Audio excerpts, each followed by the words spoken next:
Hi, I'm Dave Merlino. I'm Dustin Sweet, and this is the Know Their Story podcast. We talk to veterans about their time in service, returning home from war, and transitioning out of the military. Hopefully along the way we'll inspire you to do the same with a veteran in your life. Because sometimes all it takes to make the world a better place is sitting down with a friend to know their story.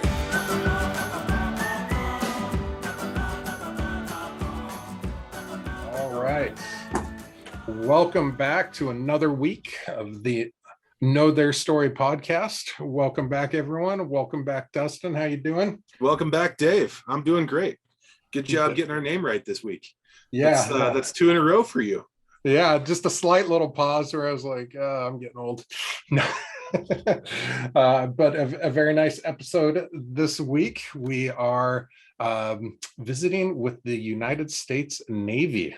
We've had a couple episodes with the Navy, but our guest today served 35 years in the U.S. Navy, retired as a Rear Admiral. Along the way, served in Vietnam and Gulf Storm, Desert Storm in the Middle East, somewhere where we've been for quite a while. Served as an arms control negotiator for the Joint Chiefs of Staff, which some of those negotiations involve two countries that have been in the news lately. Some of you may have heard of. I'll leave it at that, but also helped search for the wreckage of Korean Air Flight 007 with would we say the help of the Russians or because of the Russians or with the Russians? Anyways, in tandem. Please welcome Admiral Bill Center. Thank you for joining us, Bill. Thanks, Dave. Thanks, Devin.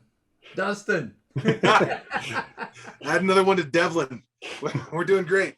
My mom calls him Justin, even though I've known him since college. So it's common. How are you today, sir? Terrific. Well, good to hear. Good to hear. Well, I'm gonna jump right to it. I feel like we have a lot to talk about today. So, Dave, if you don't mind, I'm gonna ask my first question. The ceremonial asking of the Dustin. That's right. Admiral, how did you find yourself to be in the Armed Services Recruiting Office? That's a good question. People often assume that I came from a military family, but that's not really the case. My dad was in the Army in World War II, but he was a chaplain's assistant. He was a trained classical pianist, and when they found he could play the piano, they made him a chaplain's assistant so he could play the organ and piano in chapel. That's great. And he never left the States. He was at Fort Dix. So that was the family military experience as far as I was informed of it. And but when I was about 13, somehow I came into possession of a book by the great Hanson Baldwin, who was the military editor for the New York Times during World War II and after. And it was called Sea Fights and Shipwrecks. Yeah. It had just some great naval adventures, Navy adventures, and maritime adventures. And then there was the story of the USS Houston. Houston was the last major American warship afloat in the Western Pacific after Pearl Harbor. And she went down in an incredible battle in the Sunda Strait off of the Indonesia very early on, shortly after Pearl Harbor, in a battle with an overwhelming Japanese force. And only about 350 of her crew of 1,500 survived. The captain himself was lost in the battle. He won the Medal of Honor for that battle. His name was Harold Rooks, and he was actually from Seattle, where I live now. I actually got to meet one of his sons at one point. Cool. And that crew was among those who were prisoners in the camp, the infamous camp made famous in the movie Bridge on the River Kwai. But the story of the battle, as told by Hanson Baldwin, was so vivid. I just went, that is me. That is just where I belong. I don't know why, but there was something about it. The idea of being the captain of a cruiser and be able to lead men in that way just impacted me so forcefully. And the day I graduated from high school, I went down and enlisted in the Navy. I went to boot camp, and 2 weeks into boot camp, I got called into the company commander's office and told Seaman Recruit Center, we're going to have to discharge you. I thought, oh my God, what have I done? He said, yeah, we're going to send you to ROTC at UCLA. And he said, you know, you did really well on your exams, and we're going to send you up to UCLA to go to ROTC. So I went there, and I was pretty happy to be at UCLA, and I was in the band and having a good time. And I loved ROTC. I loved the Navy. They let me go on a ship. First time I set foot on a ship, I felt like I was home. And I had some friends that had gone to the Naval Academy, so I applied there. And I was fortunate to be submitted because I was just about to flunk out of UCLA because I spent all my time on band and ROTC and not too much time on physics or Russian, the other classes I was taking. So I ended up at the Naval Academy, and I graduated there in 1968. And the rest is history. My goal when I joined the Navy was to be the captain of a cruiser, and I was fortunate enough to accomplish that goal. And it was everything I dreamed it would be. How long were you a cruiser captain for? Well, most commanding officer tours in the Navy in my era were 2 years long. I think now they may be a little shorter because the number of ships is a lot smaller and the opportunity for command is less. 2 years is enough time to really hit your stride. I was lucky. I was the captain of 3 ships in my career. I had a command of a minesweeper. The first command was in 1970. Let me get the year right. 72. Wow. 4.5 years after I graduated from the Naval Academy, I had command of a ship. That's crazy. Shocked the hell out of me. And Admiral Mike Mullen, who you might recognize the name, was one of my classmates and a good friend, also from Los Angeles like me. He had command of a gasoline tanker, an AOG. We were the 2 youngest commanding officers in the Atlantic Fleet. It was only years later that we figured out that the only reason they gave lieutenants command of those ships is because nobody with a lick of sense would take the job. And then I survived that barely. And in 1982, I got command of a frigate, USS Meyercord, 1058, a Knox-class frigate. Great ship. And we had some adventures, made a Westpac deployment. And then I got command of Reeves in 1987. I was CO of Reeves from 87 to 89. And I was really fortunate to have command 3 times. When I went to command of the frigate, my boss, and people don't always think about that, but commanding officers' ships do have bosses. Yep. My squadron commander said to me, are you qualified for this job? And I said, yes, sir. You know, I've taken the command qualification exam. I passed my Earl board. And he said, well, I'll tell you, you're not qualified. He said, you'll be qualified the day you finish your tour. And that was his way of politely saying there's going to be a lot of on-the-job training. And he was exactly right. I mean, even though I'd had command before and I'd been executive officer on a destroyer, I made mistakes. I made mistakes as CO first time, made mistakes as XO the second time, made mistakes as CO the third time. And I won't say I didn't make any mistakes on the cruiser, but by then I had pretty much figured it out. And that meant that it was a lot more fun for me and my whole crew because we had some incredible adventures, and we're still very close, the crew and me. Oh, that's great. Mistakes are fine to make, just don't make them multiple times. When I was teaching at the University of Washington, that's a great comment, Dave. I had taught international students. And every quarter at the beginning, or every year actually, we had a new cadre of international students every year. We would get together and we'd have a mission statement and a vision, and we'd have some guiding principles for our group. And one of the guiding principles we had put up on the board was learn from our mistakes. And one of the fellows who was a physics professor from Africa, he said, they used to call me Professor Center, even though I wasn't a professor. He said, Professor, that's not good enough. Learn from your mistakes. It should just say, learn from mistakes. He said, we can learn from other people's mistakes. Nice. And we will avoid making those. We will make new mistakes, better mistakes, mistakes that have never been made before. Preach it. Yeah. Yeah. Us and I have made plenty of those mistakes never made Oh, before. That's right. All new mistakes, guaranteed. You kind of did the Seinfeld equivalent of I graduated the academy, yada yada yada. I was an admiral. There's a bit to those yadas. One of them I was actually thinking about because we talked on the phone a week ago. This last weekend, April 30th, was the 47th anniversary of us getting the heck out of Saigon, and you were serving that day, were you not? I was executive officer on USS Blandy, and Wow. we were deployed to the Mediterranean. And I had spent a good part of my career in Vietnam, one way or another.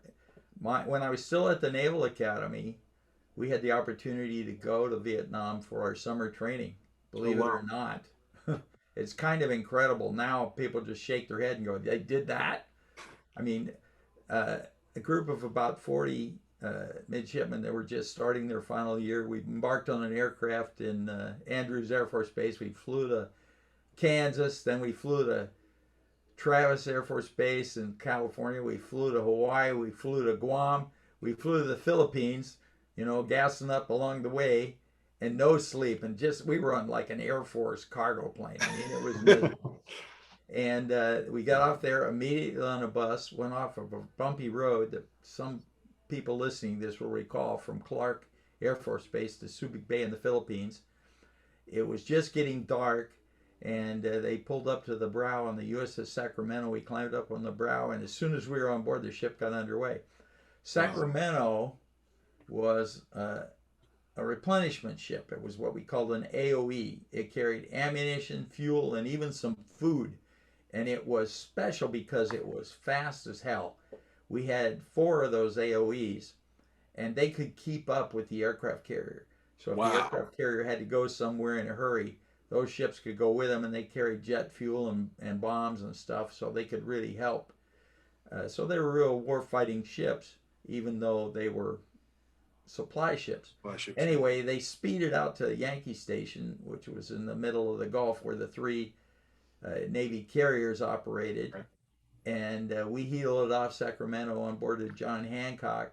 And as soon as we touched deck on the Hancock, they took us from there into another heel, and they flew us up to the North SAR station, Search and Rescue Station, which is just the farthest north ships we had up there. They always had a cruiser up there, a guided missile cruiser, and a destroyer.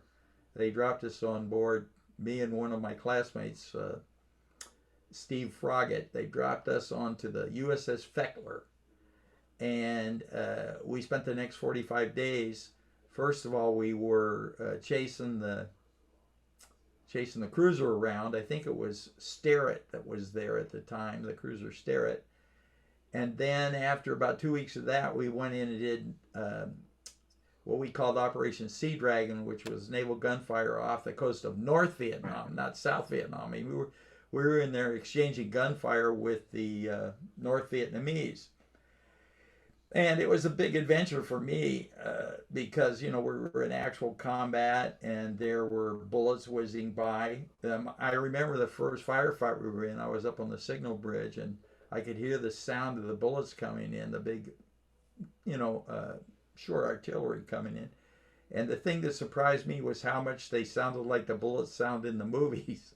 I always thought that was kind of just a hokey thing they did in the movies so that you would know there were bullets coming. No, they really sound that way. Yeah. And fortunately, we didn't get hit on that. Ironically, neither Steve Froggatt or I were able to get our combat action ribbon because legally, midshipmen were not allowed to be in combat. So that was okay by me.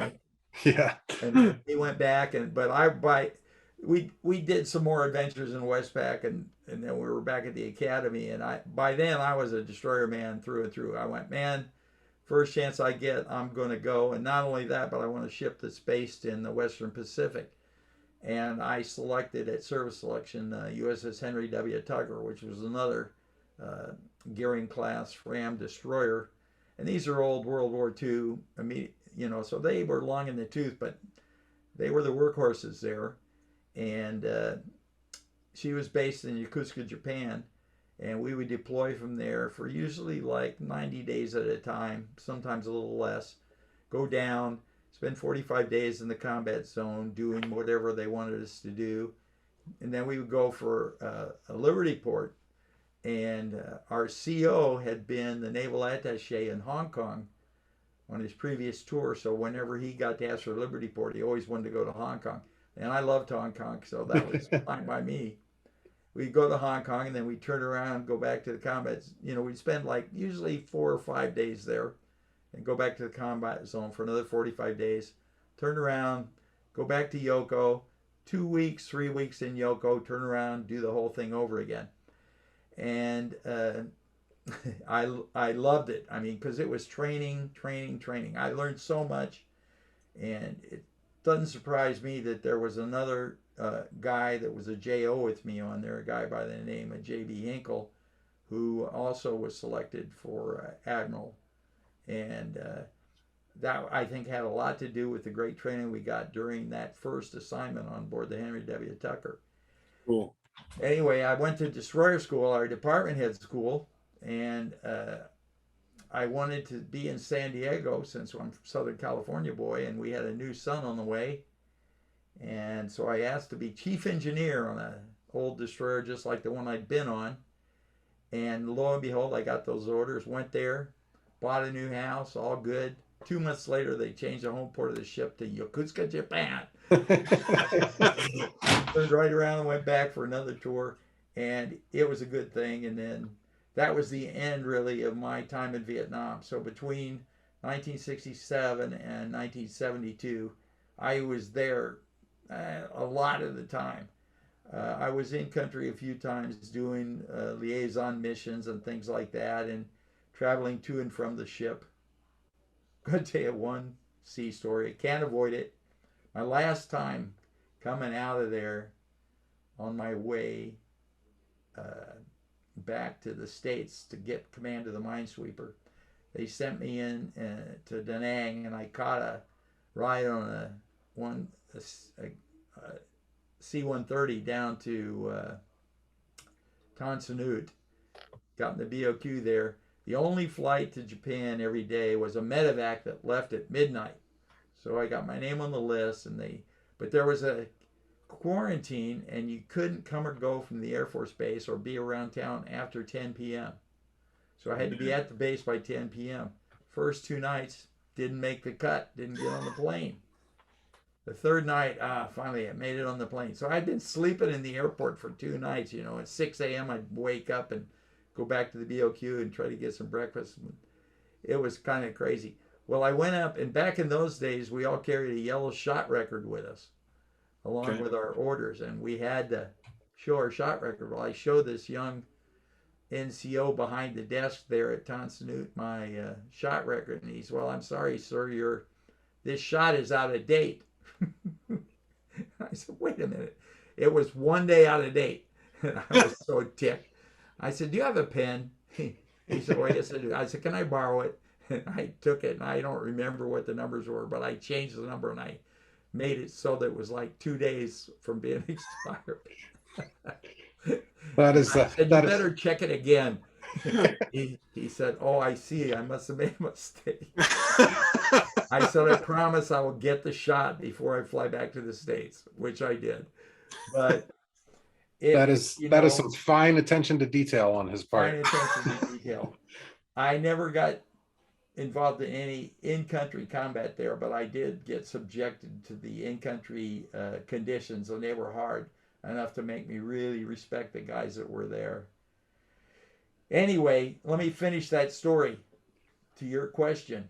And when I got the word of the Fall of Saigon, I thought I had kind of left Vietnam behind me, and I learned a lot of valuable stuff there and valuable lessons, and I lost a lot of classmates and friends there in the Marines, and even some Navy guys that were SEALs, and 2 guys that were on board ship. We had one ship that went down due to a collision with an Australian aircraft carrier, and one of my classmates was killed in an inboard explosion on board one of the cruisers. And I thought I kind of got over it. And then I heard about the Fall of Saigon. I was pissed off for a solid year. I mean, I was just not fit company to be around. I feel now really bad for the crew. I was executive officer, that's like second in command on a destroyer, and I must have been a real asshole. I just and I didn't really understand, why I was pissed until later on. About after that assignment, I came here in 1976 to University of Washington and had time to reflect. And it suddenly hit me that I was having kind of a post-traumatic response. And I went through the same thing again when I heard them taking the troops out of Afghanistan. Yeah. Not because I didn't think it was the right thing to do, but the first thing I thought it was about all the families that lost people in Afghanistan, and all the soldiers and Marines and airmen that lost friends in Afghanistan, and all the people that served in Afghanistan and busted their butt to do a good job. Very, very frustrating. Very frustrating. It is. We're so mission oriented. We want to do well. And, all I can say is now I have a friend, Geraldine Brousseau, who runs an organization called Peace Trees Vietnam. And she takes Vietnam vets back to Vietnam. And it's very therapeutic. And one of the most therapeutic things about it is the Vietnamese people are very welcoming. They're very hospitable. And even though they know we did a lot of bad stuff, like leaving tons and tons and tons of unexploded ordnance all over the countryside, and Agent Orange, and killing civilians, not on purpose, but, happened anyway. They respect the fact that we were trying to help. As misguided as we might have been in our efforts, we were trying to help. And now I think the relationship between Vietnam and the United States is on a very good footing, and that gives me a lot of comfort. But it was a stressful day. It was a stressful year, and I felt the same way again, like I said, about Afghanistan. And I know a lot of Afghanistan vets still feel that. Yeah. It's hard. Yeah, it is. It's like having the rug pulled out from under you. Obviously there was a lot of decision making going. They didn't just wake up one day and be like, hey, let's leave. But the execution. It might have been better if that is what had happened, It might have been a faster. The thing that I regret most, I don't mind saying this here about Afghanistan, is I think we were very right and justified to go into Afghanistan. I would think we went there for the right reasons. And I think we had a really good chance of pulling that off. There was two things that got in our way. The biggest one was then we started a war with Iraq. Yeah. We had enough stuff and enough people and enough wherewithal to do Afghanistan right, but we didn't have enough to do them both and do them both right. Right. And that just made it too freaking hard. We just killed the Navy, the Air Force, let me get it right. We killed the Army and Marine Corps for 10 years. We just beat the crap out of them. And it shouldn't have been that way. And the other thing is, we couldn't accept the new realities of the post-Cold War world, which meant that the military had to do business a different way. And we kept saying, well, we don't do nation building. Well, the hell you don't. If you broke it, you bought it. If you go into a place like Afghanistan, you're going to do nation building or you're not going to get the job done. Right. And a lot of folks back here didn't, buy into that for one reason or another. Once you're on the ground, you see, if you can't, as we used to say in Vietnam, win the hearts and minds of the people, you're not going to get there. And so I regret it, because we could have done it, could have done it. We say in Vietnam we could have done it if it wasn't for the political constraints. I'm not sure. I never have necessarily agreed with that. I think we could have done it if we went on the side of the North Vietnamese. We were just kind of blinded by the fact that communism was bad. Therefore, Ho Chi Minh must be a bad guy. But he was actually probably the true patriot and the true... and the part where the OSS trained him and we were like buddy with him leading into that, it's just it's shocking to read about learning into this project, because I didn't know anything about Vietnam when we started this project. And so, what a betrayal. Just Oh, it would have been a really short war if we went on his side. yeah. And Yeah. we just had this blind spot. We figured all communists are the same, and the Chinese and Vietnamese must be great buddies, which they are not now and never were. Never were. Yeah. And uh, the domino theory and all of that. Sometimes bumper stickers can lead you astray. Yeah. I was actually a couple months ago reading an article. I was been doing a lot of study on game theory, and one of them was an article about how game theory applies to a lot of our wars and conflicts, and a lot of our politicians and leaders haven't figured out the game that we're playing now. That it's a different world, and it's not about who's on top, the polls attacking. It's a different game with different outcomes, and a lot of politicians don't understand that yet. And that's, until they do, we're going to have a tough time with when you're talking about urban conflict and it's not uniform against uniform anymore. No, it's much more complicated. And the role of the military is so much broader than it was before. We're not just a blunt instrument. The military is not just a blunt instrument. In my career, my 35-year career in the Navy, there were one was during my career and one came right after. Two slogans that really made an impact on me. One was, when I first joined, one of the Navy recruiting slogans was, "It's not just a job, it's an adventure." Yeah, well, you know how troops are. We modified it a little. Our version out in the fleet was, "It's not just a job, it's a major inconvenience." But it was an adventure. And, I joined the Navy to see the world, and I got to do that. I'm grateful for it. And now, for a long time, when people would say to me, "Thanks for your service," I didn't know what to say. And then I took to saying, "Well, if you want to thank me, help a wounded warrior." And I felt comfortable with that. But nowadays, when somebody says thank you for your service, I say it was a privilege, because it was a privilege. And I don't I recognize that it was an honor and a privilege to serve my country, and I would do it again. The other slogan was, about a decade and a half ago, it was America's Navy, a global force for good. That's the slogan. That's the slogan for this century. I mean, that should be America's military, a global force for good. We do whatever is required. If we have to go to a place like Rwanda and Burundi to solve a cholera crisis, if we have to feed the hungry on the Horn of Africa, if we have to do relief from the tsunami in Indonesia, we don't go, "Well, that's not our job."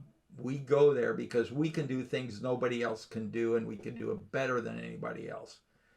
And all the stuff we do in support of humanitarian operations and peacekeeping operations makes us better able to do combat operations, because those logistics things and everything, as the Russians are seeing in Ukraine, if you don't have your logistics together, forget it. Yep. And it's the same logistics whether you're shooting bullets or shooting food. And so we just have to realize, we can't just say, "Well, that's not my job."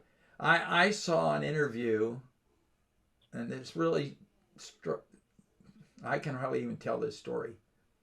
When we were doing this operations in Somalia, when Somalia was having all this trouble, we sent a battalion of Marines in there. And the first thing I saw was, there was people, "Well, those guys don't even know why they're there." Well, the reporters would go up to a random Marine, stick a microphone in his face and say, "Why are you here?"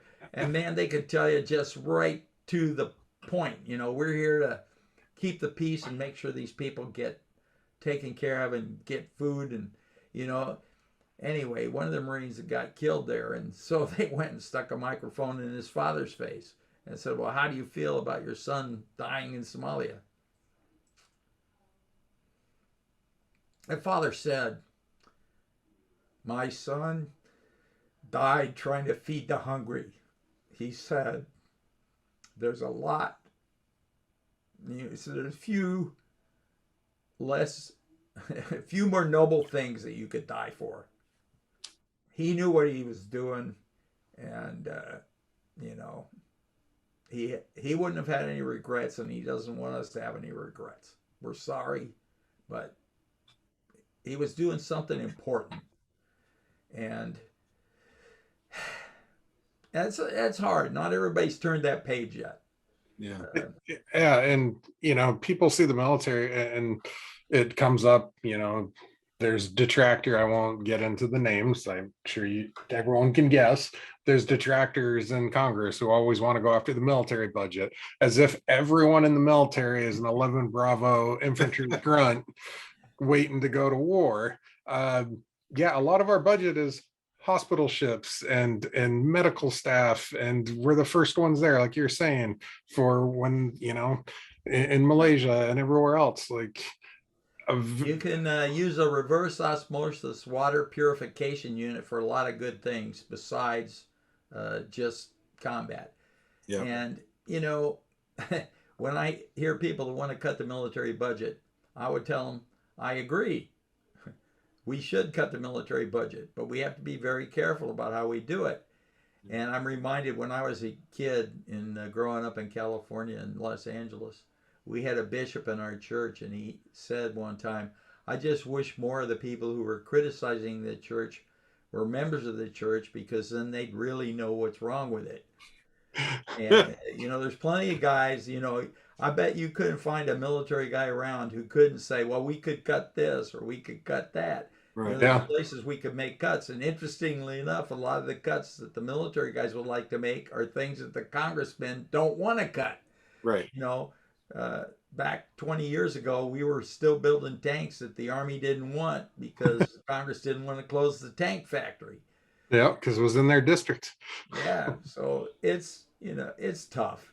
I don't want to make light of it because it's very hard, and the whole science of getting the military to have the right capabilities and the right manpower and everything is really complicated, and it's so hard because we tend to look backward when we're doing it instead of trying to guess the future. I know we beat President Trump up a lot over the Space Force, but doggone it. Yeah. That's here it comes. Space. I just want to remind everybody, though, that they promoted Captain Kirk to Admiral Kirk, not General Kirk. That's right. Yeah. I mean, I did 10 years, almost 10 years in the government, and I could go into my old agency right now, and there's plenty of bloat that can be cut out of that. I always joke, though, that the problem is that politicians are like, okay, well, we'll cut their budget 10%, and then all they do is just cut every program by 10%, which means the bloated programs are still 90% funded, and the ones you really need just got a 10% shave. Like if you want to do it, you got to hire some auditors who are going to go in line by line. And who have been involved and who really know. Well, yeah. I think the way to do it is I have a business card. This is the first business card I've ever had that said retired on it.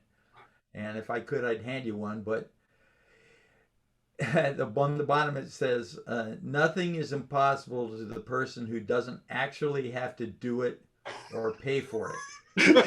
And so if you want to cut an agency, the way to do it is go and let the people there say, okay, your current budget is $10 million a year, and we're going to make it $9 million a year. Okay, 10% cut.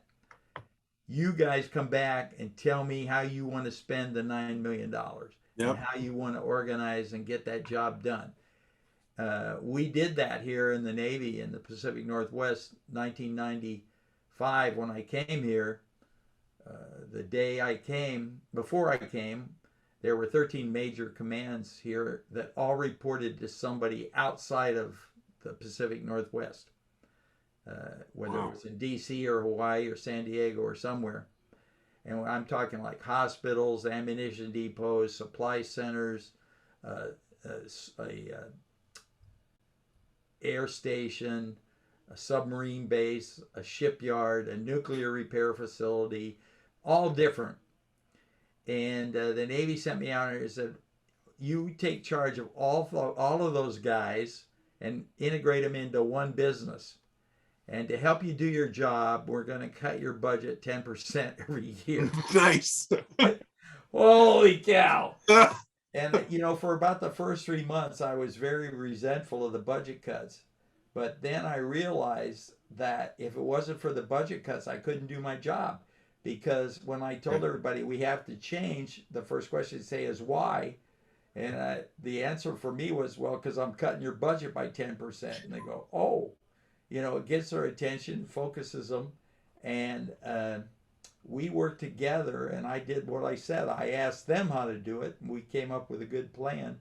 And the plan we developed here, we called it regionalization back then, for integrated bases, was the one that we adopted throughout the whole Navy. And it wasn't me that did it. It was all the people that were working with me that came up with these plans. So we had like an integrated HR business, an integrated IT business, an integrated supply business, an integrated MWR across the board.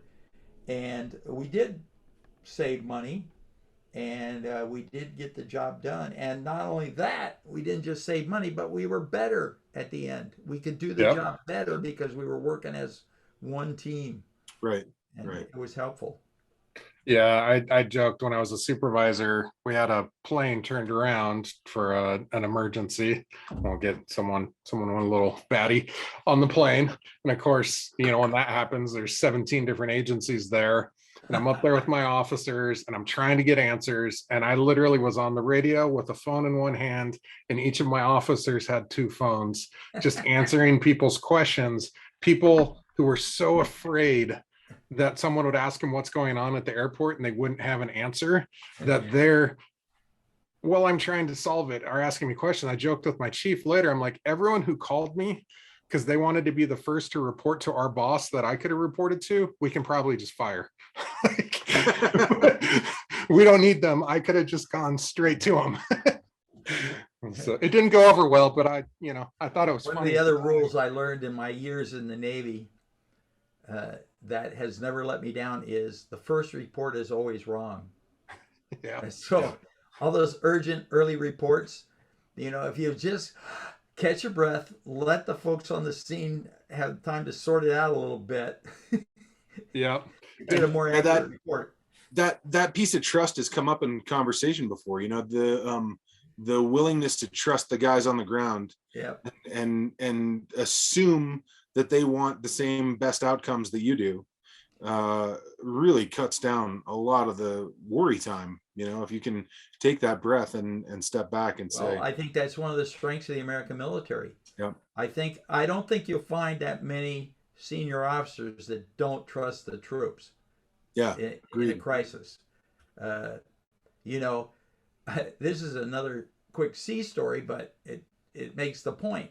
And it relates kind of back to the current events.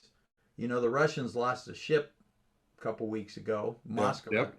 Well, that ship, same age as the cruiser I commanded. That was a cruiser, and I commanded a cruiser, except it was about 20% bigger. A big, tough ship, but about the same size crew, about 500 men. Here's the difference. Two differences, a couple of differences. The Russian crew of 500 probably included 100 officers. My crew of 500 included 25 officers. Okay, so we had a ratio of 1 officer to 11 enlisted men, and the Russians have a ratio of 1 officer to 4 enlisted men. whoa. And the officers do all the technical work. Anything that requires any kind of training, it's all officers. They just like cook and paint and clean, and they're snuffies, and they're not expected to be heard from or do, you know, nobody cares about their opinion. You know, we care about the opinion of our troops, so we give them responsibility. I one time was escorting some Chinese admirals through the submarine base at Bangor. We went aboard one of our boomers out there, and I took them down to the launch control center on the submarine, and I had one of our E5 fire control techs explain to them the whole launch system and everything. And the Chinese admirals were convinced that that was an officer in enlisted clothing. I mean, they could not believe that there was the Chinese Navy's come a long way. Russian Navy, not so much. Well, getting back to Moscow, 2 days after I was relieved of command of Reeves by my replacement, one of our F-18s intentionally dropped a 500-pound bomb directly on the Reeves, scored a direct hit. And you say, well, how'd that happen? Well, they were supposed to be hitting a target that was about 5 miles away, and they got a little disoriented. And so I say that it was intentional because they did hit what they were aiming at. They were just aiming at the wrong thing. And it was just forward of the bridge. And so the captain was actually holding a meeting with some of the department heads up on the bridge at the time it happened, and the communications on the bridge were knocked out. So there was no communications between the captain and the officer of the deck on the bridge and the damage control teams. The damage control teams that I had spent the last 2 years training, one of our first class HTs, damage control expert, took charge, went forward there, and in 20 minutes they had out the fire and the flooding. They had everything under control. And if we had wanted to, we could have shot down that offending SOB as he was fleeing the scene of the crime, because our after missile battery was still intact. So we absorbed basically the same hit, only on a smaller ship than the Moskva absorbed. Plus, they have these automatic defense systems just like we do, our close-in weapon systems. Right. Either they weren't turned on or they weren't working properly. They should have been able to engage those missiles on the way in automatically without any human intervention. Another story, USS Stark, one of our other ships in the Gulf during the Iran-Iraq War, and I can only get the year right. I think it was 1987, 86. The Iraqis came out there and fired, one of the Iraqi fighter pilots fired a couple of Exocet missiles, French air-to-surface missiles at the Stark, scored a direct hit, killed 35 guys, I think, and blew a big frickin' hole in the ship. Should have gone down. But the captain and the crew said, nah, not happening. They fought for 2 hours, put out the fire, stopped the flooding, took the ship back into port under their own power. Now, that is because we trust our troops to use their initiative, improvise, adapt, overcome, next senior man step forward and take charge. And you can see why the Ukrainian military is being successful and why the Russian military is not. Because the Ukrainian military was trained on the U.S. model, and even if there's numerical superiority and firepower superiority on the Russian side, the Ukrainians, they don't. Those 5 minutes really matter to tell them what to do. Yeah, I mean, when 80% of your crew isn't ever trusted to make a single decision, when stuff goes bad, making a decision, Yeah. So it's interesting, Bill, your career spanned our rotation from into an all-volunteer force, and I wonder if you have some thoughts on that. Absolutely. I know that I've got some thoughts on it, and so I'd love to hear yours. Yeah. Well, I think it was, it was a good thing. It was one of the best things that ever happened in the military. It really raised the level of professionalism and particularly improved the level of leadership. In all the services, we started holding the leaders responsible for keeping people in the service. And people don't stay if they're not being well led. Yep. And in the Navy, we had to report, if you're a commanding officer, you had to put on your fitness report what your retention rate was every time a fitness report went in absolute numbers. And so there was no kind of whitewash in that. And we started doing real leadership training, professional leadership training, and it's been really good thing. And I will say, as a footnote to that, women in the military has been a really good thing. Women in combat has been a good thing. you need all the smart people you can get. And by some accident of nature, about half the smart people turn out to be women.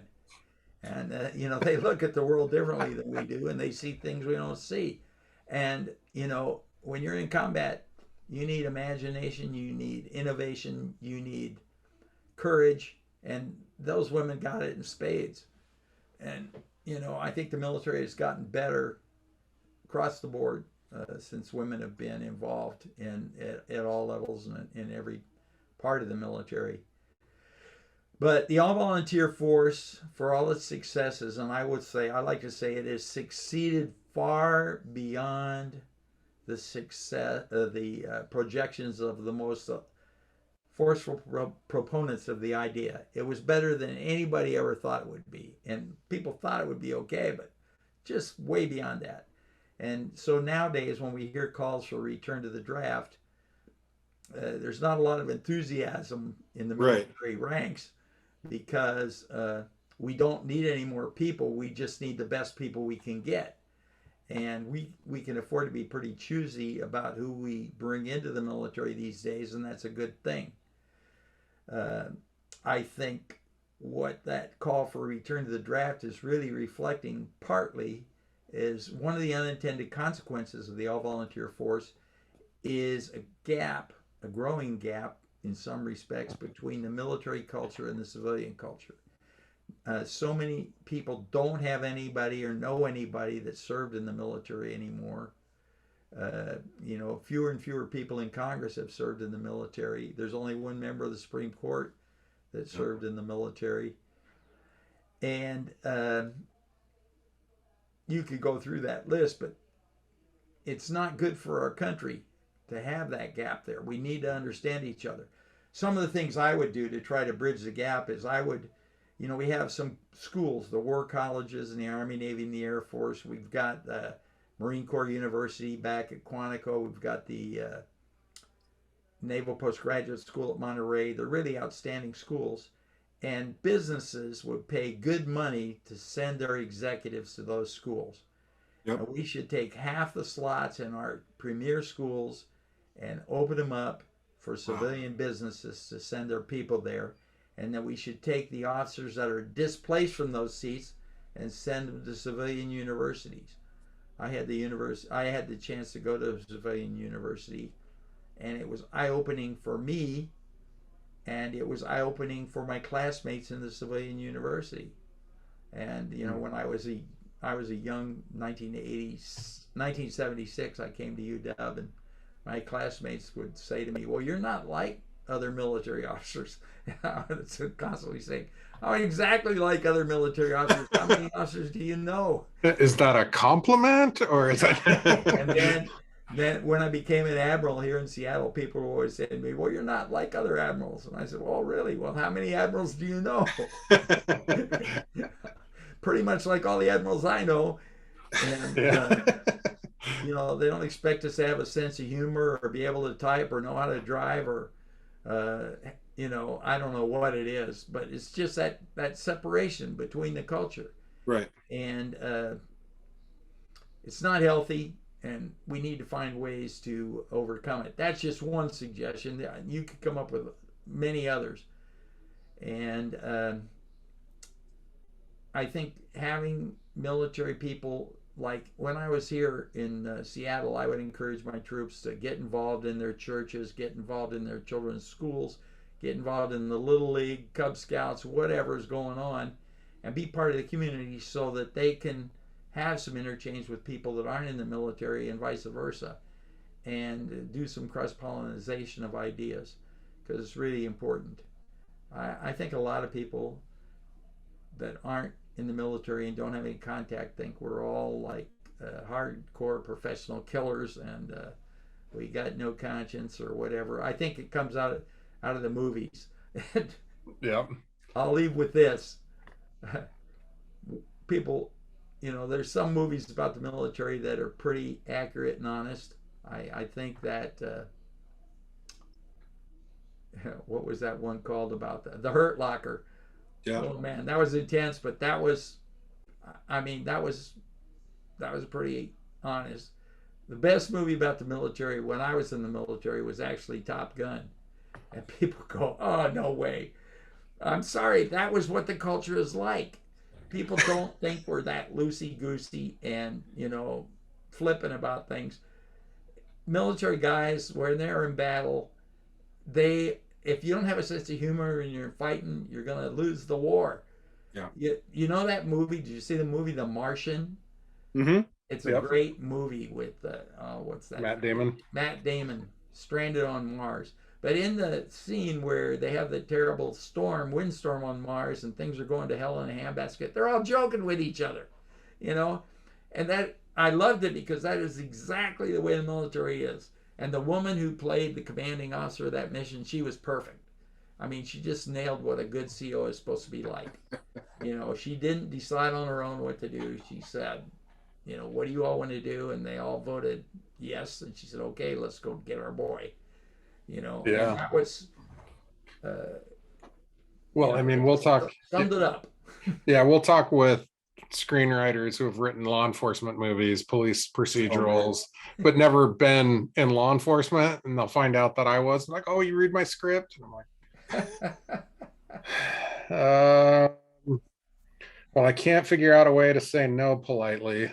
No one's actually ever ended up. Tom Clancy was so popular is because he really, for a guy who never served in the military, he gets the dialect, he gets the culture, he really kind of portrays it very accurately. Yeah. And a lot of other I think he's done his research, don't I think quite he's have talked it. to enough guys. Yeah. Well, and that's what Anyway, I'll tell I'm them. excited for Top Gun Maverick coming out. There's going to be another wave of recruits into the Navy. We know a good fighter pilots we can get. Yeah, probably do better for the Navy than like Navy SEALs with Charlie Sheen did. So, but as we're talking, we always do like to talk about that transition out of the military, and for people who may be going through that now, or even Vietnam vets who some of these guys we talked to hadn't talked for 50 years, just never talked about it, and that was kind of our genesis for how we followed the movie of seeing those results of having talked to them. Like I said, you have a much higher overview from your role as an admiral and as a teacher. What advice would you have for people maybe either transitioning now or maybe you haven't ever talked? Well, I'll tell you, you're right. It's one of the hardest things I ever did. And I think it's partly because you have an unlimited choice. You're like at a buffet, buffet table that's a mile wide. And, you could do anything you want to do. The problem is narrowing it down. The toughest question you get when you're retiring is, what do you want to do? And, we might have some general idea. I had some general ideas, but they weren't even close. So the advice I give young people is try to find somebody that has a job and you go, wow, I'd really like to have that job. That's the job I would really like to have. Then ask them if you could sit down and talk to them, because people are happy to talk to you. And when they find out you want to have a job like them or be like them, they think, wow, that guy must be pretty smart, The people don't go, no, I don't have time for you. They're happy to talk to you. And learn how to describe that job really well in 15 to 20 seconds. So that when somebody says, what do you want to do? You can say, I want to be this. And I want to do this. And you never know, because eventually you're going to find somebody that says, wow, I know somebody that needs somebody to do that. I know somebody that needs somebody just like you. And that's kind of the first step. The second thing I would tell them is you may find out you don't really like it as much as you thought you would. Don't be afraid to change jobs. If you spend a career in the military, which is, we say nowadays, 20 to 35 years, you're not used to changing jobs. You're used to going where you're told and feeling pretty good about the fact that you got to move and you didn't lose your pay or anything, Well, you have to take some risks. Two things I would say: it's easier to find a job when you have a job. So once you have a job, then if you don't like it, start looking for another job before you quit. And second thing, remember, in every job, there's two things you get that are the most important. Number one is experience, whether it's good experience or bad experience, doesn't matter.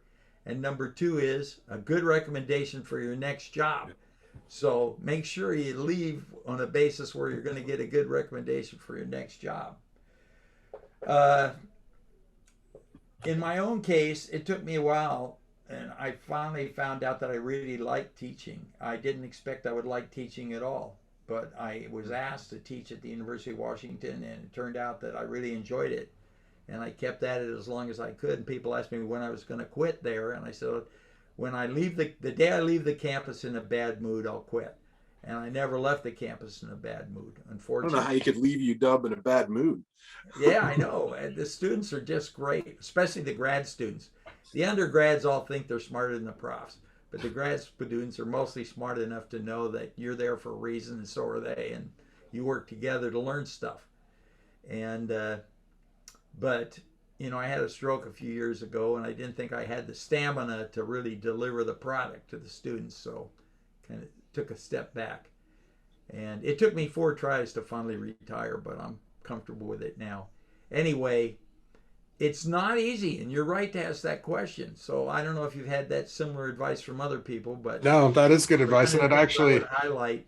And also, there's a lot of help out there. And yeah, people and to succeed. dive into one of the things you're saying, like I go up to Seattle U and do their career counseling night and talk to students, and it's usually, so I love it. I love it when there's sophomores there, freshmen, sophomores, juniors, people actually thinking ahead. But so often it's juniors in their final semester who are graduating in 3 months and are like, oh my God, like, tell me everything you know. Can you introduce me to people? I'm like, no, okay, we got some work to do here. And it just like, I wish you would have come to me last year. Well, fortunately, we're in a time of economic transition right now. I'm a weird person because I have degrees in both economics and engineering. So people in both fields think I've gone over to the dark side. Anyway, but for people getting out of the military right now, job opportunities are like through the roof. I mean, there's so much opportunity, and military people are in demand across the board. So this is a great time to be retiring from the military and looking for another job, because you could pick your location and climate and the kind of company you want to work for. And some companies, 2 local companies, well, 3 local companies that come to mind, Amazon, Starbucks, and Microsoft, they just put a premium on military people. I mean, you walk in the door and tell them you're just coming out of the military, they say, have a seat. Yep. They got a place for you. They know how to use you. They know how to interpret your skills that you bring from the military. And you'll find more and more companies like that. I mean, I just mentioned those 3 local companies because Boeing's another one, a local company that military guys go to and do well. So there are companies like that all around the country that want military people in the door because they know what they bring to the table. And that is, they show up on time, ready to go to work with a positive attitude, and they don't define their job narrowly. They'll do whatever needs to be done to get the job accomplished. That's what the military teaches you. And as they're transitioning though, they don't wait until the day you're out and like, I got to find a job. Like, you can start laying this groundwork, like you're saying, of find what you want to be and start looking at it, have an eye on the horizon type of. Any military guys that are still on active duty listening to this, I'll tell you 2 things. Number one, what Dave just said is true. You should plan ahead, but don't beat yourself up if you don't have a job the day you retire. It's okay to take your time. The military retirement is way better than I ever thought it was. And I'm not just saying that because I'm an admiral. The things I value most about the military retirement, everybody gets medical care. The medical care is so freaking outstanding. It's become a political whipping boy in this country to talk about, we don't want government health care. Well, I've been in a government health care system my whole life, and it's been pretty damn good. And they're taking great care of me now, and I'm a much harder project. And the other thing is the commissary and exchange benefits are way better than you realize when you're on active duty. Yeah. And once you get retired and you start looking around the civilian marketplace, you realize, yeah, you know, you can save a lot of money shopping at the commissary and exchange. And the having that steady income to fall back on if you do have to move or change jobs or something like that, it's really beneficial. So you bring so much to the table as a military retiree, or even if you didn't retire, if you're leaving the service after one enlistment or two enlistments or even 10 or 12 years, you're in demand. Yeah. You're in demand. So, well, knowing how to show up on time is a Yeah. an old and dying art. yeah. Yeah. My father-in-law said for his restaurant, they'll line up, you know, they'll have 6 people set up for interviews and maybe 2 will show up. Right. Like, Right. So, yeah. Well, Admiral, thank you so much. This has been a wonderful, wonderful conversation. Dustin, I Usually don't we, want to steal your thunder if you had anything else. No, but- I was going to say, you know, Admiral, usually we have we want to give you the opportunity to talk about anything that you've got on your chest and you want to get off your chest. If you've got anything that we haven't covered today that you want to talk about, we'd love to hear it. Holy cow. Oh, you know what? There's Could you ask that more open-ended, Dustin? Yeah. There is one question that I have, which is, Okay. as an engineer, are you as excited about the last 2 years of quarantine that every engineer in the world has had as I am? Because it's really exciting. The idea that everybody got to go home and like putter around on their own stuff is like, that's like 1910 stuff. Like that's, I know it's going to be interesting to see what comes out of all that.